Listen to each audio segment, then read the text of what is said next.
Welcome to the panel that is sponsored by Media Literacy Week, but from the National Association for Media Literacy Education. We're so grateful to be asked to join. The panel today is called New Perspectives, Directors on Filmmaking and Teaching Media Literacy Through Film.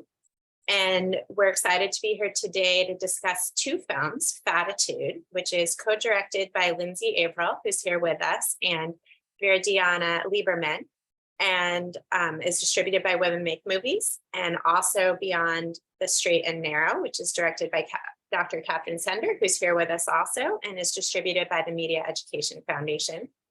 Fattitude looks at how popular media perpetuates fat hatred, and Beyond the Straight and Narrow looks at media portrayals of LGBTQ+ people.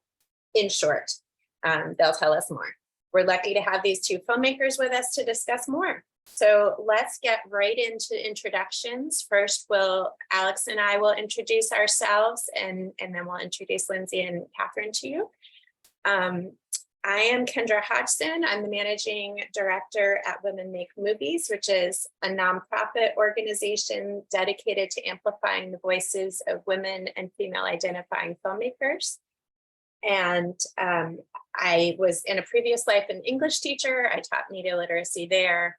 And then I spent 18 years at the Media Education Foundation doing a lot of media literacy work. I've done a lot of media literacy workshops, and it's nice to be in this space. It's feels like a home space.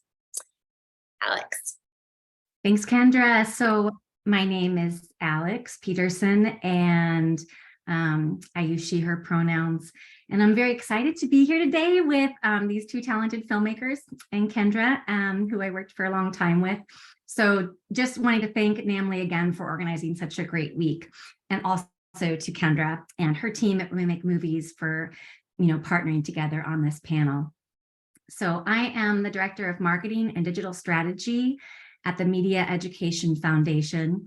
The Media Education Foundation, or MEF, is a nonprofit independent film production and distribution company, and we specialize in making and distributing documentaries that inspire critical thinking about the social, political, and cultural impact of American mass media. And our latest release is Beyond the Straight and Narrow, which is directed by Katherine Sender. So I'm thrilled to introduce her.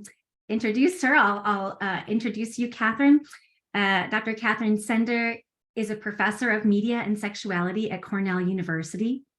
She's produced, directed, and edited numerous acclaimed documentaries, including the Off the Straight and Narrow series about LGBTQ+ representations on US television, Brand New You, Makeover Television and the American Dream, and Threads, Sustaining India's Textile Tradition.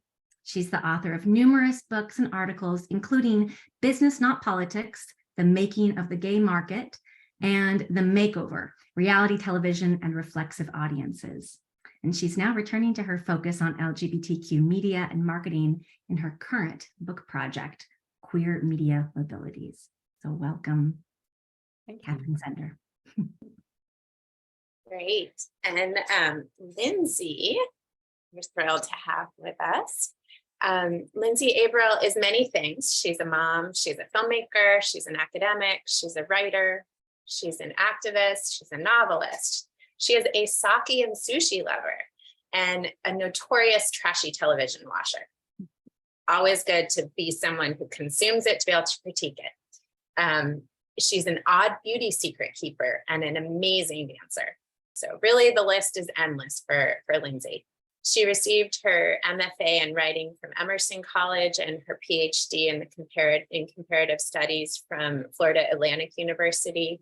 The focus of her research is feminism, fat civil rights, and the representation of fat bodies in popular culture. In her spare time, she writes for lots of cool stuff on different topics for media outlets like CNN, Zojani, if I said that right, Time, the Huffington Post, Alternate, Refinery 29, Bustle. I feel like I've seen your name on other outlets too, but she's basically one of those public intellectual types who's dedicated her life to ending the hateful relationships people have with their bodies. We need more people like you. and changing the national conversation about body image. So it focuses on the effect, the very real issues of focuses on the effect that the very real issues of bias and systemic prejudice have. So welcome to both of you. Welcome, Lindsey. And let's just transition right into Lindsey. Can you tell us about your journey to becoming a filmmaker? And you can say any more about the things I mentioned if you wanted to weave those into your filmmaking journey. Sure. I fell into being a filmmaker. It was sort of a mistake. I was doing academic work and felt like my academic work was not hitting the right audience. It was hitting an academic audience. And I felt like it needed to become accessible to the audience that was really affected by the work that I was doing. And my best friend in the world was Diana Lieberman, and she was a filmmaker. And she was a film editor at the time. Over a bottle of wine, I said, we should make a film. We should make a film about all this stuff that I've been researching about. And she said, yeah, that does sound like a film. Let's film a couple interviews. And I flew to New York and we interviewed 3 people. And we interviewed them in a friend's office, right? So it was a makeshift moment. And we walked out of those 3 interviews, not with, this seems like it might be a film, with this is absolutely a film, and it's a film that needs to be made. And so the work that I've always done is in examining popular culture and breaking down the messaging that popular culture is relaying to people around us and in the world. And ultimately, I needed to do this work. And so Viri and I then did another 13 interviews, and then we did another 25 interviews. And then I wrote an academic paper, which it's not really an academic paper, but I took all these interviews and I said, what is the thesis? How do we distill the information that's here so that people actually see the argument that all these bad activists are trying to make? And I sliced those interviews with popular culture so people could actually see what these bad activists were saying. So I don't know if ultimately in my life I am a filmmaker. I think probably I'm somebody who had something to say and it said it with a film. But that was my journey into filmmaking for sure. I love hearing that about how sort of the path to this work, and it could have been a film or it could have been something else, but it turned out that this is what it was. And yeah, well, and ultimately, one thing that, my passion for popular culture, which we already mentioned, I knew that video was the most digestible way to say something, right? So not everybody was going to read an academic paper, but a whole lot of people were going to be willing to sit down for 90 minutes and watch something that was going to make them laugh, that was going to make them feel, and then they could be done with digesting that and go on to maybe digest more, but at least they could get that message in this sort of encapsulated space. And visual media is just so powerful.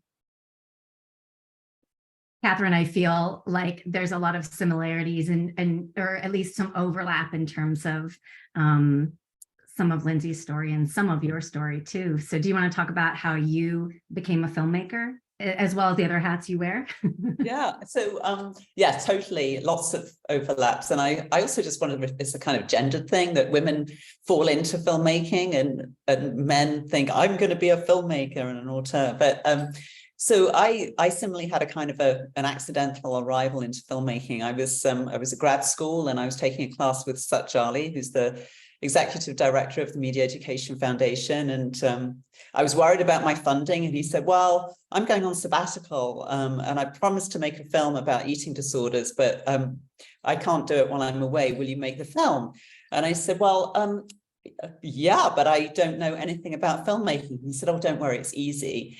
So I was like, okay, sure. It turns out actually it's not as easy, but I was very fortunate. He had also hired a colleague, Sanjay Talreja, who had done an MFA in documentary filmmaking. And so he and I made my first film, Recovering Bodies, together. And he taught me much of the basics, much of what I still use today. So I've done, I don't know, is it maybe 5, 6 films with MEF now? I can't remember, but very soon into working there, I was aware that there wasn't really a history of LGBTQ people on US television. And so I pitched this to Sut, and he was like, sure. So I made Off the Straight and Narrow in 1998.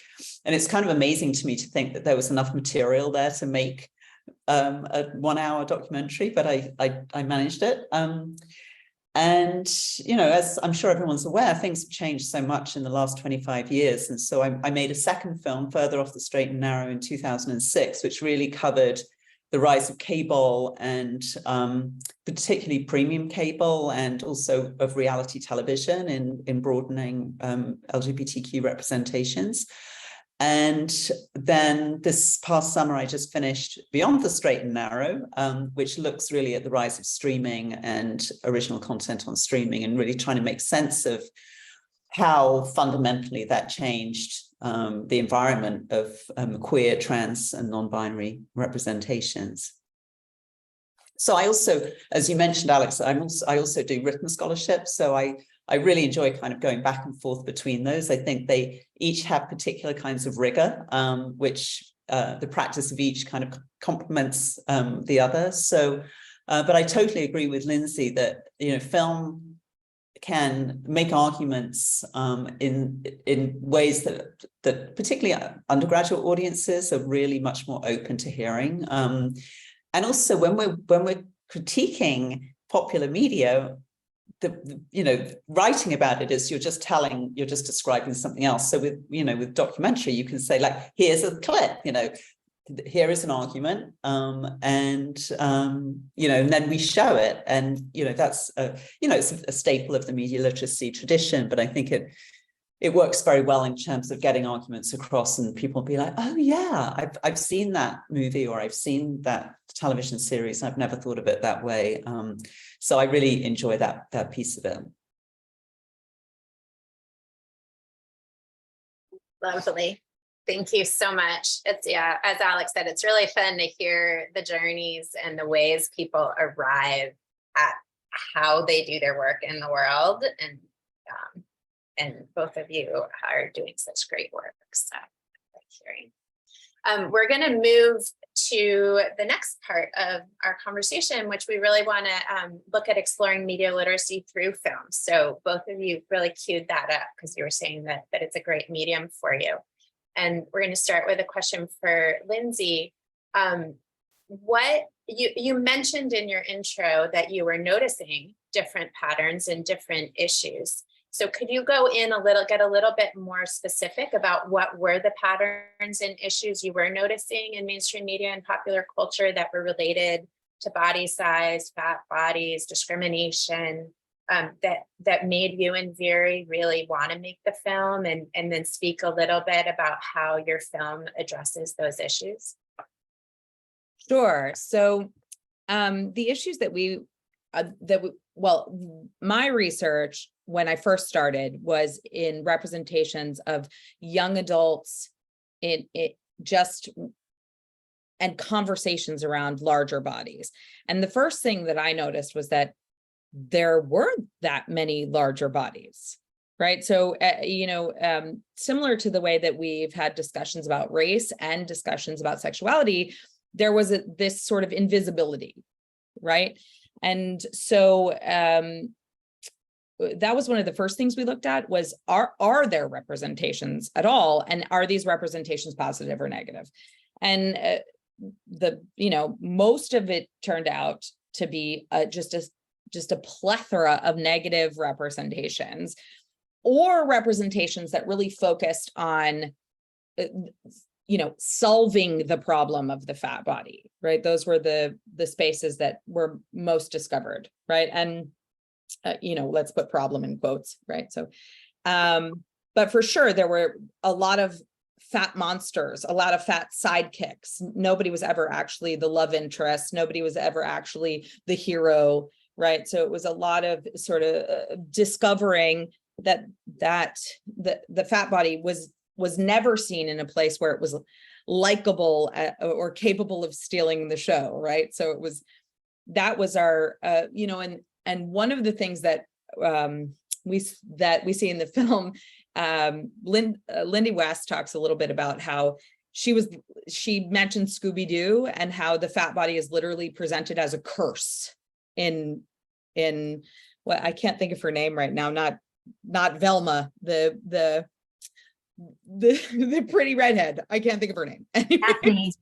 What? Daphne. Daphne. Thank you. Yeah. So Daphne gets cursed, and Daphne's curse is that she has to live in a fat body, right? And Lindy West is saying, this is what I'm showing to my kids, that my body is a curse, right? And that was the work that we started with originally, is how, literally just the beginning of Fattitude is just showing you this deluge of how the fat body gets represented, and all these negative representations over and over and over again, and how they're sort of subtle in the way that, it's a small enough role that it's a few seconds. The bully in Harry Potter, which, just those spaces, the gluttonous behavior, and then Fattitude really goes into how that breaks down, how that popular culture representation becomes an underlying social bias, and how that bias results in lower wages, less promotions, mistreatment from doctors, from this $1 billion diet industry, the history, right? We go through the history of fat bias. We go through representations of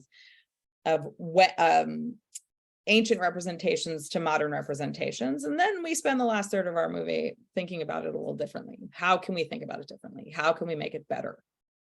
Fattitude ends on a good note. Ends in a happy place, right? So, but most of it for us was really saying, it is in some ways a simple equation, right? That if we constantly represent something in a negative light, ultimately, we will ingest that negative perception and carry it with us into the real world. So that is how Fattitude works. There's a lot of, I think, in terms of approach, some similarities in terms of both of these films, Fattitude and Beyond the Straight and Narrow, and then both talk about how media can convey very powerful stories about identity and about who belongs. And, pivoting to your film, Katherine, the film talks about how for so many decades, LGBTQ plus people were marginalized and rendered, invisible. Like you were saying, Lindsey, it's not even about representation. It's like there is no representation.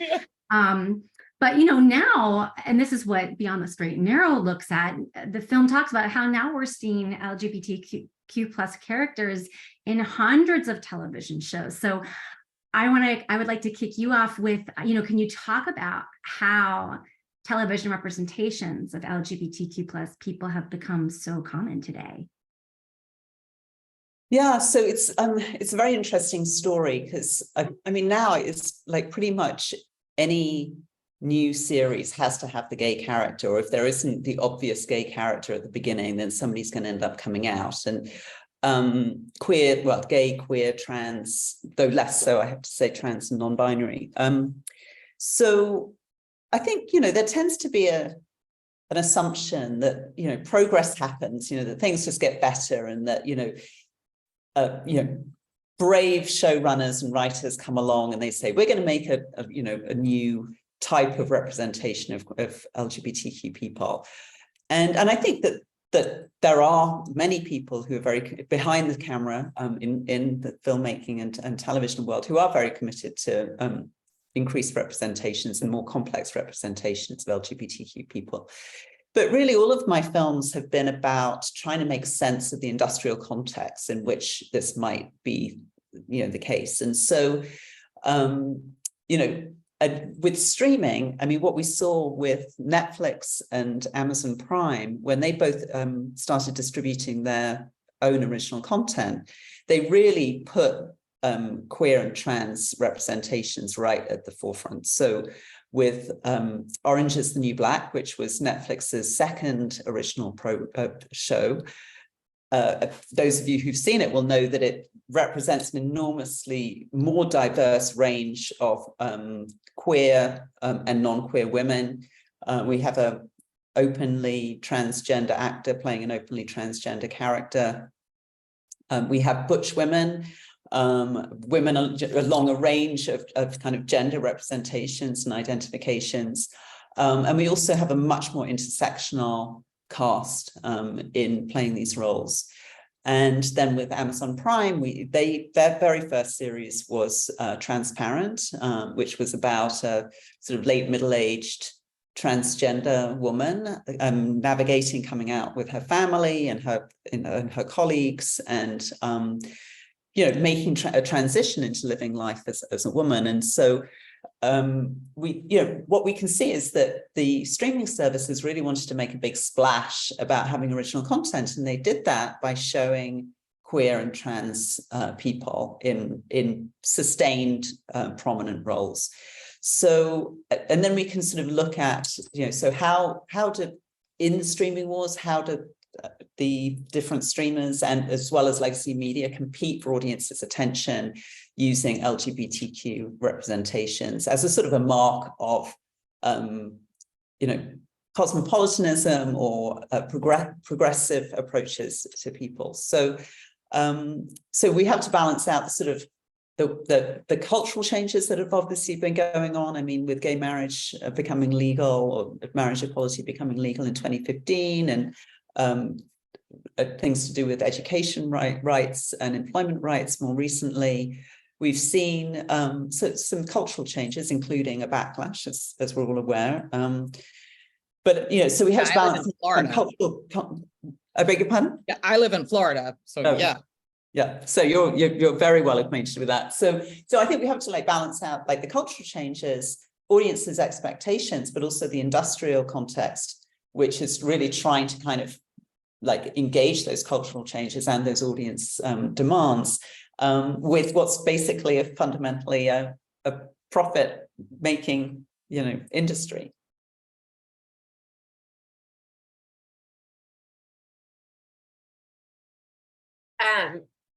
Lindsey, I wanted to ask you, listening to Katherine speak about, and I know it's only been 4 years since Fattitude came out, but if you have seen any shifts that if you were making it again right now, if you feel like do you feel like the representation has opened out more for some, maybe similar reasons, or do you feel like has it become even more? It's what would be your evaluation of it in the current space? About 2 years after we finished Fattitude, both of the models that we interviewed, I walked into a Target and they were on a giant billboards in Target, right? So there was clearly a strong body positive movement, and it pushed to be inclusive of bodies. But much like Katherine's talking about, it was very, very focused on spaces where consumerism was part of the fallout, right? So like I'm saying, that these models got global coverage. And the selling of plus size clothes became very important. In the same breath, 2 major plus size retailers failed in the space where I was working. I do think that when it comes to making money and consumerism, there is a recognition that the larger body needs things, and therefore marketing towards people with larger bodies has changed. But if we're talking about bias in the medical space, that hasn't changed particularly. The only thing I can say that's positive is Fattitude was screened at Harvard. It was screened, right?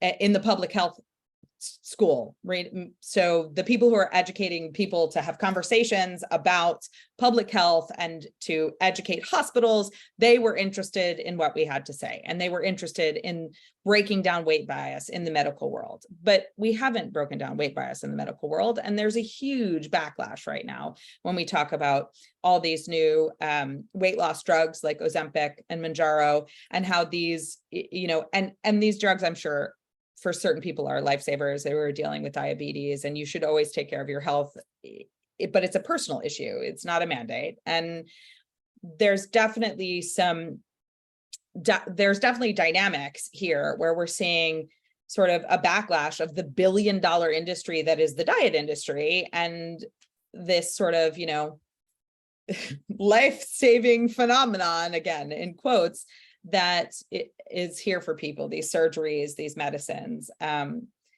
the end of the day, the bias hasn't changed, right? There's just more space for consumerism, and there's more space for people to feel like, oh, I can buy this new clothing item. Lindsey, do you feel like there's been a wee bit of a shift in representations? Because I'm thinking about, and I can't remember any of the actors' names, but like This Is Us, the very kind of famous. Yes, we actually talk about her in Fattitude. We were there for that. So there were definitely some conversations about bodies, right? So there was this sounds ridiculous, but it was like a hot topic. There was a minute where it was on fire, and they had some really intellectual representations that were asking these kind of questions, like This Is Us, where they were asking these kind of questions about what should she just be miserable? Right? Like, should she just suffer her whole life? Should she just torture her body? Some of the reality television was really interesting as well. Some of them had some interesting conversations. I don't know why my brain is mush right now, but I can't think of the particular reality television that I'm thinking of right now was on TLC, and she lives in North Carolina, but I can't think of her name. And she was very strongly part of the body positive movement, and therefore she was having those conversations in the quote unquote real world. But at the end of the day, a lot of the representation we're still seeing doesn't say you should go out into the world, you should live in a fat body, and if you live in a fat body, you should be able to be happy, right? You should, the representation we're still seeing is this messaging that unless you're believing that your fat body is sort of a mistake that you need to correct, and you're allowed to be happy while you're correcting it, right? I don't actually feel like there was enough push towards the idea that some of us live in fat bodies, right? And that's how it's going to be. And that dieting doesn't work, right? I don't know if we'll ever actually see representation that notes the idea that 98% of dieting results in gaining weight, not losing weight. I don't know if we'll ever get that messaging, because it's very hard to go up against $1 billion industry. Well, and I think there's such a strong, again, connection with both of your films on, media representations and how it is very closely tied to sort of the institutional and like political context in which they exist. And I wonder, Katherine, if you want to talk about, I guess, both, like kind of some of the new kinds of complexities in LGBTQ plus characters that we might be seeing today. But I know that there's always, and the film talks about this too, yes, and, there's always a question about if those representations are here to stay or if they are going to be allowed to, grow even further. Yeah. I mean, so I think some of the complexities that we've seen in representations of LGBTQ people, which I think have made for much more satisfying characters, are moral complexity. So it used to be in the old days, you either, if you were a gay character, you were either a villain or a victim. So you were either the kind of like, the stabbing person, or you were the victim of violence or homophobia or HIV. And that sort of being the victim was the price of acceptance into the television universe. So, I think now we have a lot more emotional complexity and moral complexity. So gorgeous characters like Villanelle in Killing Eve, who is, psychopath, but she's absolutely compelling and or a sociopath perhaps. And, people who are not ideal, perfect, characters. They are as complex as we've taken for granted that particularly white men have been allowed to be, really, since The Sopranos, and occasionally earlier than that. And we've also seen a lot more complexity in terms of intersectionality. So in fact, more than half of the LGBT characters on television, at least last year when I was sort of finishing the narrative, were people of color. And so it's as though to say, it's not progressive enough to show white, gay and lesbian people. They have to be, either non-binary or trans or people of color.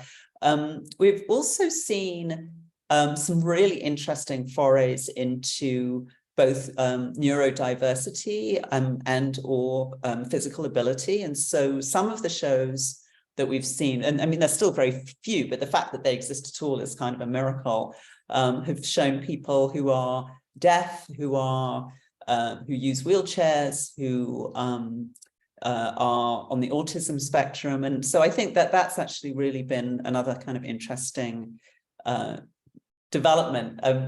We are also seeing more very young people identifying as queer and trans, which is also a gain, I think.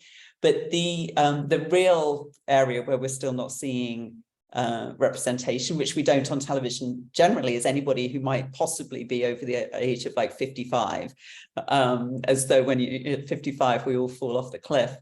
But that's not particular, I think, to LGBTQ representations. I think it's I think that's television. Television doesn't really want to deal with aging at all, unless it's like dementia and it's this sort of a particular kind of view of aging as catastrophic.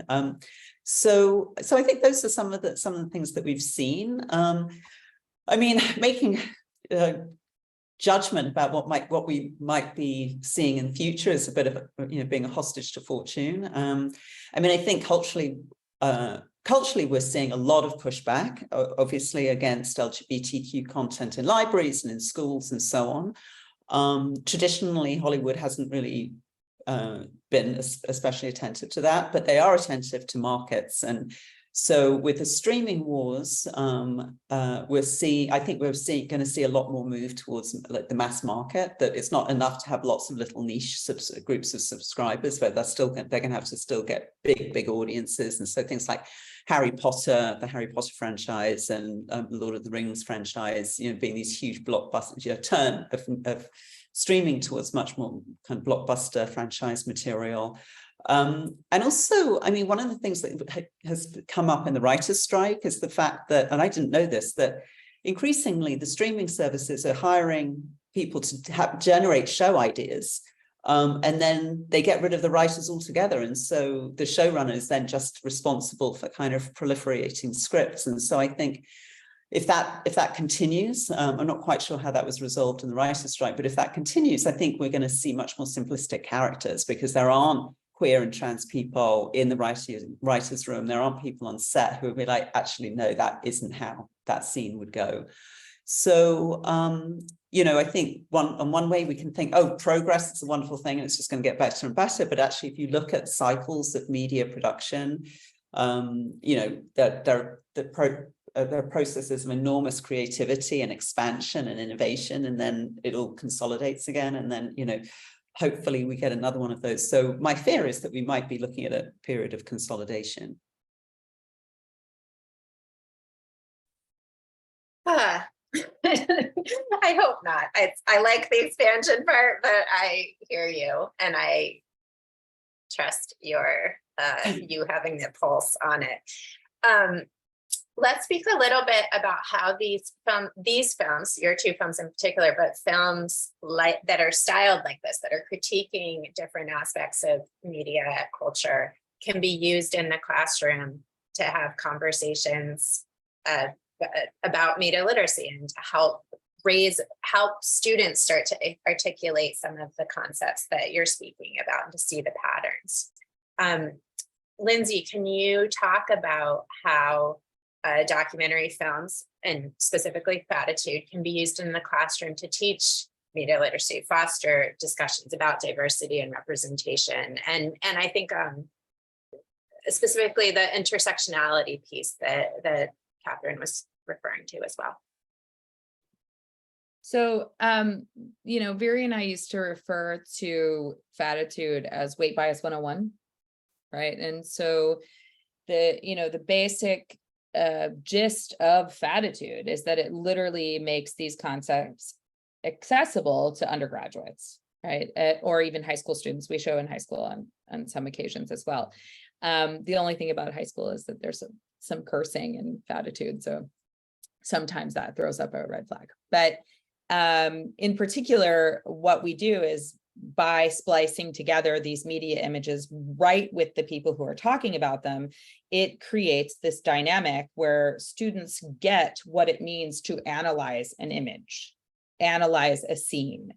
And then Fattitude is very conscious of making sure that we don't just take things from one perspective. So we have sections of Fattitude that are focused on people of color, sections of Fattitude that are focused on, concepts like weight bias. So we break out all these different ways you can look at media, all these different ways you can analyze it, all these different ways that you can think about it. In particular, we look at, we have a whole section that focuses on the dynamic of race in the fat body, right? And so there's a whole section about the mammy, and it breaks down, we look at images of the mammy from early on, and we have different voices talking about this, right? And we make sure to do that, and we make sure to understand that no one conversation comes from one voice, right? That you have to look at a conversation from 360 degrees and then flip it over and look at it again, right? So, and that it's very much requires that kind of intense construction of intersectionality. And we break that down in the film on purpose because we wanted it to be accessible to undergraduates. We wanted them to understand that this wasn't just a conversation about sort of a traditional, like one of the things that when we got to the point where we realized we were part of the eating disorder community, and we interviewed therapists in terms of eating disorder, we had to make sure that we had that conversation with this sounds absurd, but with male therapists, because one of the voice that never gets heard when talking about eating disorder, and particularly fat bodies, is male voices, right? So we went looking for male therapists who were worried about weight bias and fat bodies and had those conversations with them. I don't know. I think at the end of the day, when it comes to breaking down media representation, Fattitude isn't just helpful when talking about weight bias, because it's really a film that is done in a way that is easy to grasp what analysis looks like, right? So it puts the image right there while it talks about the image. So, yep. And that's how we use it in the classroom. Anyways. Katherine, what about you? How would you suggest folks use your film or films like, similar to your films in their classrooms and in their work? So, I mean, I teach two undergraduate classes. One is about, it's a TV industry, it's called Television in the Digital Age. So we look at kind of recent transformations of in the industry and how we can make sense of that from the perspective of not just representations, but also producers and also audiences and the bigger context that all of these are in. And then I also teach it in my media and sexuality undergraduate class. So the ways into the film are a bit different, depending on whether we're looking at histories of representation, which it makes sense in the media and sexuality class, or in terms of how to make sense of the change in representations according to what's going on more in the industry. So I come from a media studies training, and so I try and get into thinking about representations, not just as an isolated thing, but also in the context of social and cultural changes that might be going on, industrial changes, like what did streaming do? Previous to that, what did premium cable offer, and what did reality television offer in terms of production strategies and approaches, the economies, the technologies, and so on, and how those help shape representations. They're part of the context of representations. And I also look at it in terms of audiences. So part of what we talk about when I show this film is like how have changes in audience demand and assumptions about what we might see as representing a world, not necessarily the real world, but a television world. How do audience expectations help shape that? And things like social media has really collapsed the gap between audiences and the people who produce the media that they're watching or consuming. And so how do audience interactions with showrunners and writers change what might happen? We saw an really early version of this with Xena, the Xena series, where audiences were like, they're gay, Xena and Gabriella are lovers. And that was what, spoiler alert from about 20 years ago, that was what the producers finally delivered. So really trying to think about changes in representation across these different nodes of production and reception, and changing technologies and industries and economies, and how those kinds of things subtly or radically really shift the dial in terms of what's possible. And I also, one of the things that I really want students to think about is, because many of my students either go into media law or they want to be writers, they want to be, filmmakers, they want to be TV writers or showrunners. And so I really try and use the film to say, if you want to make something, what kinds of things do you have to think about so that would make sense in terms of something that somebody would fund, so really trying to say, yes, you might want different images on screen, but how are you going to make sense of that within the particular context of how the television industry looks right now? And so rather than just saying that representation is good or that representation is bad, to say what might have been the pressures or the opportunities of the people making those media to help us understand why it ended up looking this way.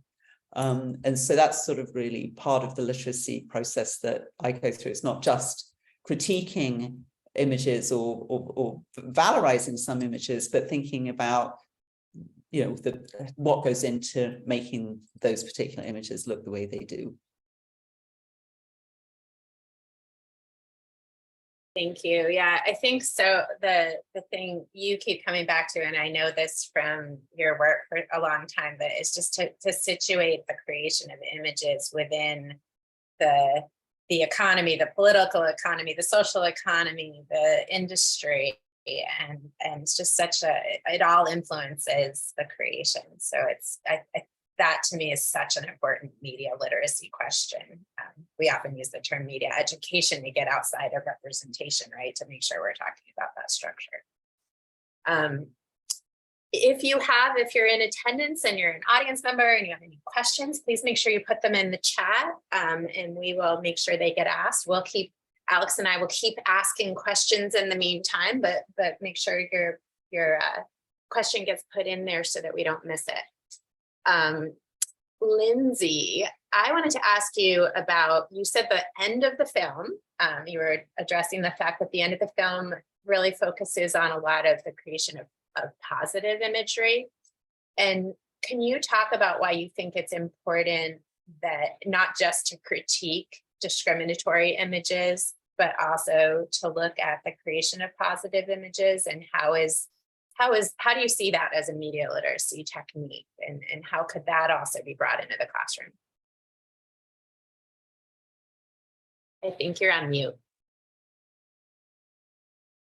Like we were talking about earlier, there are definitely people who are trying to make positive representations. And I think that talking about positive representations and bringing them into the limelight is really important, particularly with the relationship to how people feel about themselves, right? So, and in, different from what Katherine is talking about, but also akin to it is in today's world, you can sort of curate what comes your way. And so one of the things that we found while we were making Fattitude is, unbeknownst to us, the algorithms had started to learn what we were doing and how we were doing it. And all of a sudden, our feeds looked so positive. Everything coming towards Viri and I was so body positive, and the imagery was so, like, I went in to give a talk and I was saying, like, everybody's seen how many articles there are about the fat kini this year. And people looked at me like I was nuts, right? And it occurred to me at that point that I was literally being fed the information I'd asked to be fed, right? And so one of the things that that both Viri and I were really interested in is, first of all, proliferating these images, but at the same time, educating people on the idea that they could make their own experience more positive, and therefore have what they were seeing not relay these negative messages and not sort of make them downtrodden in their day-to-day life, right? So we got very interested in how that could affect people personally. And then once you are shifting how you think about yourself, you're capable of going out into the world and helping others shift how they feel about themselves, right? So our Magnolia Black in our film talks about the Occupy movement, which is outdated at this point, but for us, the feeling was that fat people need to be seen, they need to be present, they need to be understood as whole, and in order to even begin a conversation, right? And so that was one of the things that we felt was very important, was making sure that we sent the messaging that there are fat people who care about themselves, there are fat people who love themselves, and there are fat people creating representations that are positive, and that you can go find those. You don't have to be passive. You can be active, go find those representations and shift your personal viewpoint, so that maybe we could all start to do something different about shifting the global viewpoint. I personally, when I am watching films that look at media representation, especially if it's a critical one, I always appreciate an ending that kind of gives me some, place to turn or some hope. So I'm so glad that your film does that, Lindsey. Katherine, I want to return to something that you were talking about when you were talking about how, the kind of specific lens through which you approach media studies and looking at, economies and technologies, because I think for our audience here, people interested, in participating in Media Literacy Week, it's not just enough to say like the media as this whole, one overarching thing. And I think something that your film does is look at how streaming services, you can view those as their own kind of distinct category.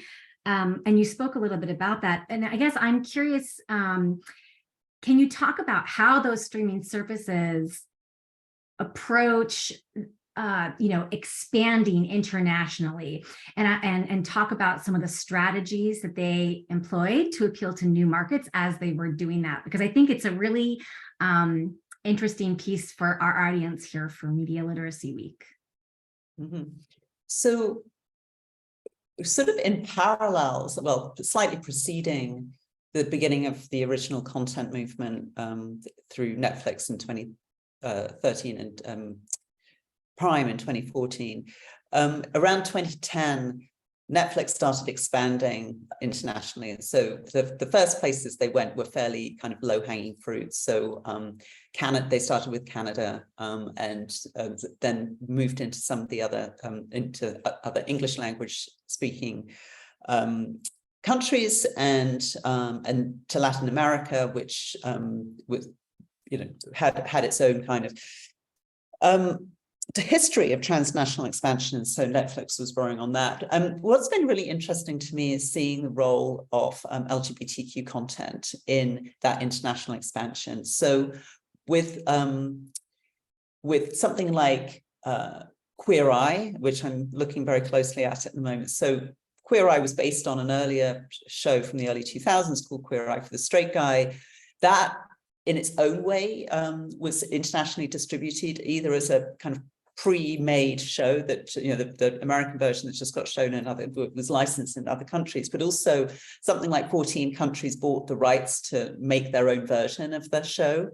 And so really thinking about queer images as one of the kind of leaders in international expansions.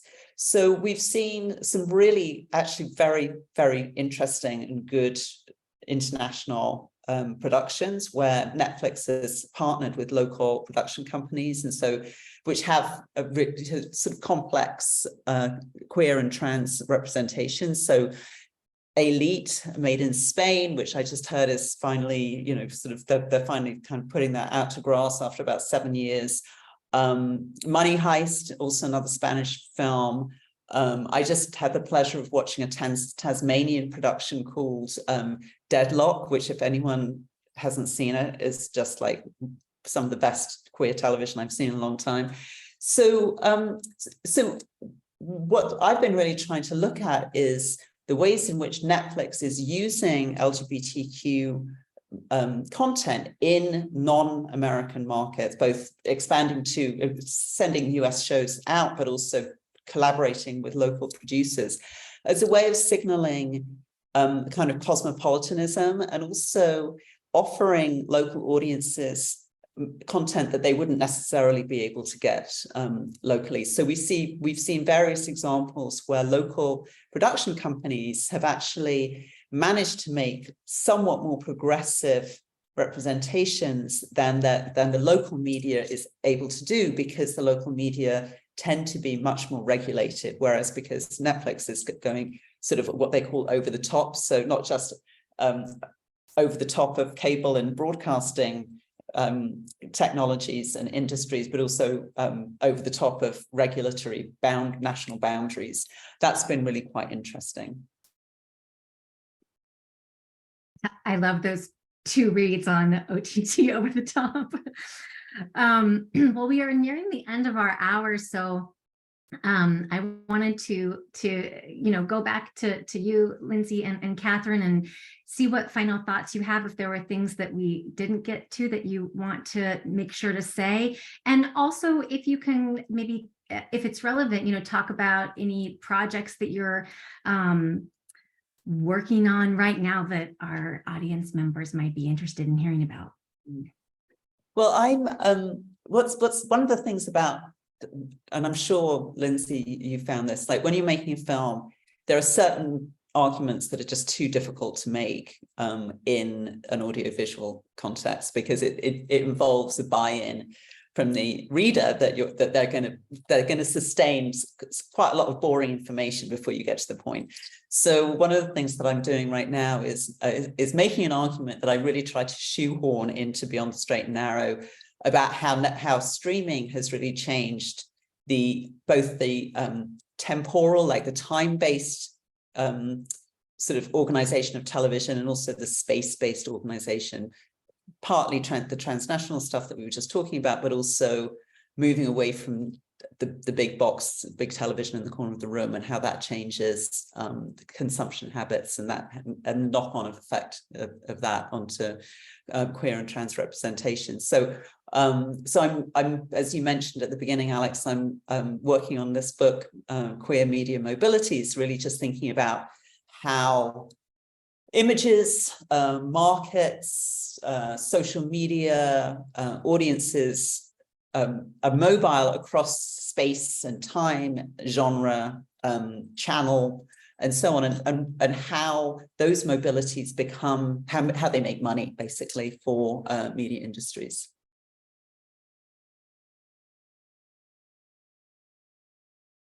I'm not making film right now, although whenever Viri and I discussed making film again, it was funny to listen to Katherine talk about ageism, because we talk all the time about how you said at age 55 we fall off a cliff, right? That was always the movie we wanted to make next, was a conversation about where does anyone over the age of 55 go?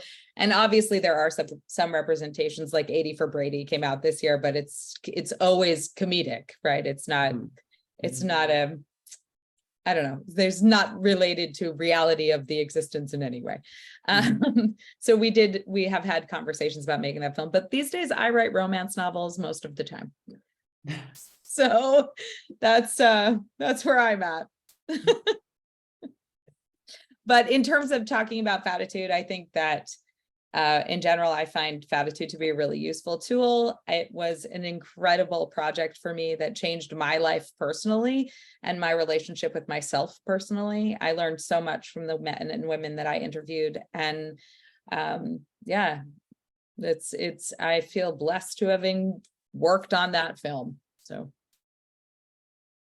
Well, and we've said it at the top of the hour, but both Beyond the Straight and Narrow and Fattitude are part of the Media Literacy Week virtual film festival that Women Make Movies and MEF have co-created. And in addition to these two films, there's 8 other films that join the lineup. So for people who want to watch these wonderful films, you can watch them this week, and I just put the link in the chat so people can do that. Katherine.